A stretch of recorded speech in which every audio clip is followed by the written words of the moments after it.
তো হয়ে গেছে, আমি এখানে বসেছিলাম, বসে ভিডিও বানাচ্ছিলাম, হঠাৎ দিকে আমার দিদি পেছনে দাঁড়িয়ে আছে। তারপরে তো আমি বসেই আছি, তারপরে দিদি এসে কি ঝামেলা করছে, কারণ আমাদের যাওয়ার কথা ছিল ভাগ্নের চুল কাটতে।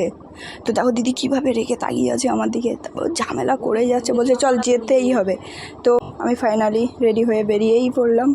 তো দেখো আমার সে বিখ্যাত রাস্তা দিয়ে যাব, এখন তো বৃষ্টি হচ্ছে, তো কি বলবো, সেই রাস্তা খারাপ আছে, তো ওই জন্য ভিডিও করতে পারবো না। তো ফাইনালি দেখো আমরা চুল কাটার দোকানে চলে এসেছি। তারপরে ভাগ্নেকে উঠিয়ে দিল, দেখো বড় মানে তোমার কি বলো, এটা বেঞ্চের উপরে দেখো আরেকটা তক্তা দিয়ে দিল, কারণ ছোটো তো ওই জন্য তক্তা না দিলে হবে না, অত ছোটো হলে তো হবেই না। তো তারপরে দেখো আমার ভাই তাগিয়ে আছে ওইদিকে। তো আমরা গেছিলাম 4 জন, ভাই, আমি, ভাগ্নে, দিদি।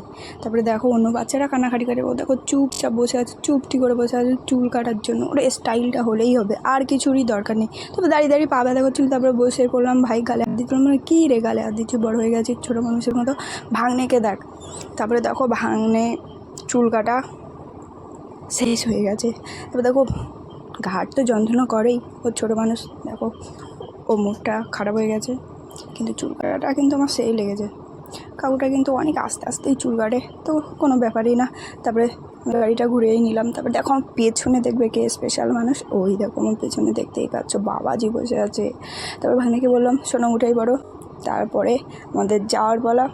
তো আজকের ভিডিওটা এইটুকু, পরের ভিডিওর জন্য আবার